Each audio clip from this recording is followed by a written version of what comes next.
بسم الله الرحمن الرحيم يسبح لله ما في السماوات وما في الأرض له الملك وله الحمد وهو على كل شيء قدير هو الذي خلقكم فمنكم كافر ومنكم مؤمن والله بما تعملون بصير خلق السماوات والأرض بالحق وصوركم فأحسن صوركم وإليه المصير يعلم ما في السماوات والأرض ويعلم ما تسرون وما تعلنون والله عليم بذات الصدور ألم يأتكم نبأ الذين كفروا من قبل فذاقوا وبال أمرهم ولهم عذاب أليم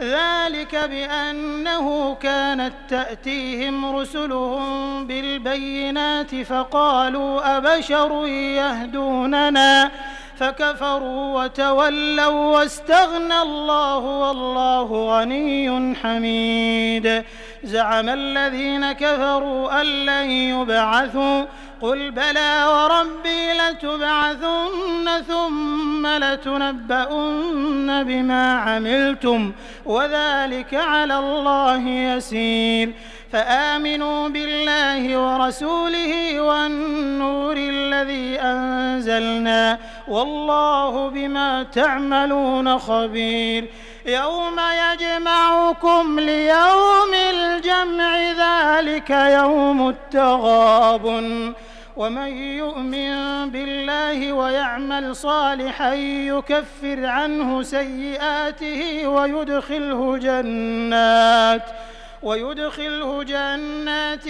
تجري من تحتها الأنهار خالدين فيها أبدا ذلك الفوز العظيم والذين كفروا وكذبوا بآياتنا أولئك أصحاب النار خالدين فيها وبئس المصير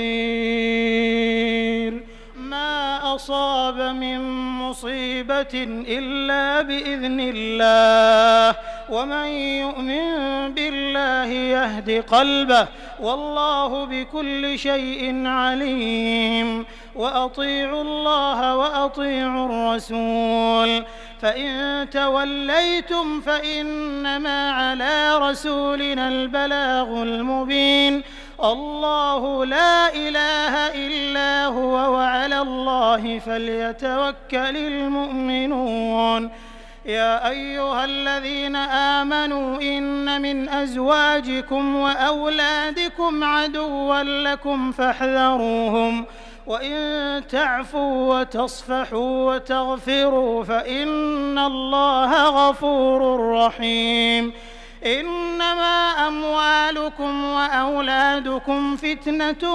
والله عنده أجر عظيم فاتقوا الله ما استطعتم واسمعوا وأطيعوا وأنفقوا خيرا لأنفسكم ومن يوق شح نفسه فأولئك هم المفلحون إن تقرضوا الله قرضا حسنا يضاعفه لكم ويغفر لكم والله شكور حليم عالم الغيب والشهادة العزيز الحكيم